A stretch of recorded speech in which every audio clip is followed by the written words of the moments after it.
ओम नमः शिवाय। मेरे प्रिय बच्चे, अब तू उस शांति के द्वार पर है जहां प्रश्न धीमे पड़ने लगते हैं और भरोसा गहरा होने लगता है। यही वह क्षण है जब महादेव भीतर से तुम्हें संभालते हैं। शिव का मार्ग सरल है। लोग समझते हैं कि ईश्वर तक पहुंचना कठिन है, पर शिव का मार्ग सरल है।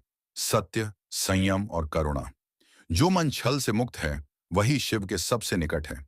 कर्म और करुणा। शिव तुम्हारे कर्म देखते हैं, पर तुम्हारी पीड़ा भी समझते हैं।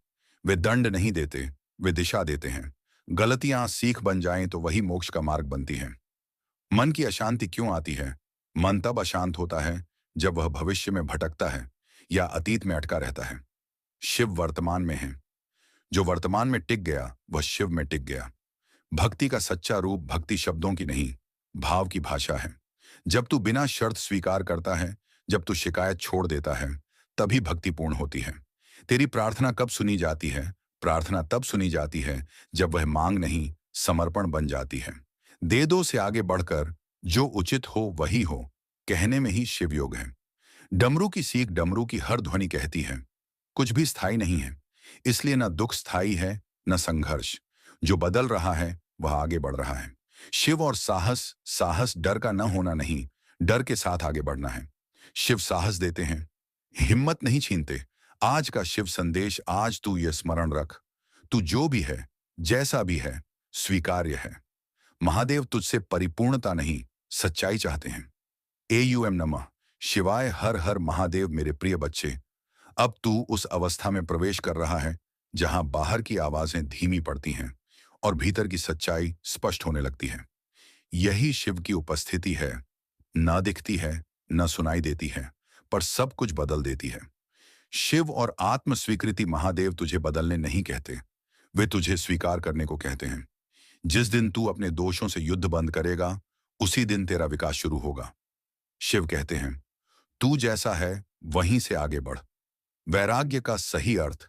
वैराग्य का अर्थ संसार छोड़ना नहीं, वैराग्य का अर्थ है संसार को पकड़े बिना जीना। जब तू अपेक्षा छोड़ देता है, तू स्वतंत्र हो जाता है, और स्वतंत्र आत्मा शिव की सबसे प्रिय होती है। शिव का संरक्षण। जब तू अकेला होता है तब भी तू असुरक्षित नहीं होता। शिव तेरे आगे ढाल बनकर चलते हैं, तेरे पीछे सहारा बनकर रहते हैं और तेरे भीतर शक्ति बनकर बसते हैं। तू गिरता है तो शिव संभालते हैं। मन की शुद्धि। मन की शुद्धि कठोर तप से नहीं, सच्ची स्वीकार्यता से होती है। जो जैसा है उसे वैसा ही देखने का साहस ही सबसे बड़ा योग है। शिव और संतुलन। शिव केवल तपस्वी नहीं, वे गृहस्थ भी हैं। वे सिखाते हैं, कर्तव्य निभाओ पर बंधन मत बनाओ, प्रेम करो पर अधिकार मत जमाओ। जब उत्तर भीतर से आए, एक समय आता है जब प्रश्न बाहर नहीं रहते, वे भीतर शांत हो जाते हैं। उसी मौन में शिव बोलते हैं, और उस उत्तर को कोई शब्द नहीं चाहिए। आज का शिव संदेश। आज तू यह जान ले, तू खोज नहीं रहा, तू स्मरण कर रहा है। शिव कहीं दूर नहीं, वे तेरी चेतना में हैं। AUM नमः शिवाय। हर हर महादेव। मेरे प्रिय बच्चे, अब तू उस शिखर के निकट है जहां पहुंचकर व्यक्ति कुछ पाता नहीं, बल्कि हल्का हो जाता है। यही शिव पथ का सत्य है। शिव और शून्यता। शून्यता खालीपन नहीं है। शून्यता वह अवस्था है जहां अहंकार उतर जाता है और सत्य प्रकट होता है। महादेव शून्य में वास करते हैं, क्योंकि शून्य में ही सब कुछ समा सकता है। जब तू कुछ भी बनने की कोशिश छोड़ देता है, तू वही बन जाता है जो तू वास्तव में है। समर्पण का रहस्य। समर्पण हार नहीं है, समर्पण विश्वास की पराकाष्ठा है। जब तू कहता है जो होगा स्वीकार है, तभी शिव तुझे अपनी शक्ति सौंपते हैं। शिव को नियंत्रण नहीं चाहिए, उन्हें विश्वास चाहिए। शिव और करुणा। करुणा केवल दूसरों के लिए नहीं, अपने लिए भी होनी चाहिए। जो स्वयं से कठोर है वह संसार से भी थक जाता है। महादेव करुणा सिखाते हैं, अपने प्रति भी और सभी के प्रति भी। काल और महाकाल। समय सबको बांधता है, पर महाकाल समय को बांधते हैं। जब तू समय से डरना छोड़ देता है, तू महाकाल के समीप होता है।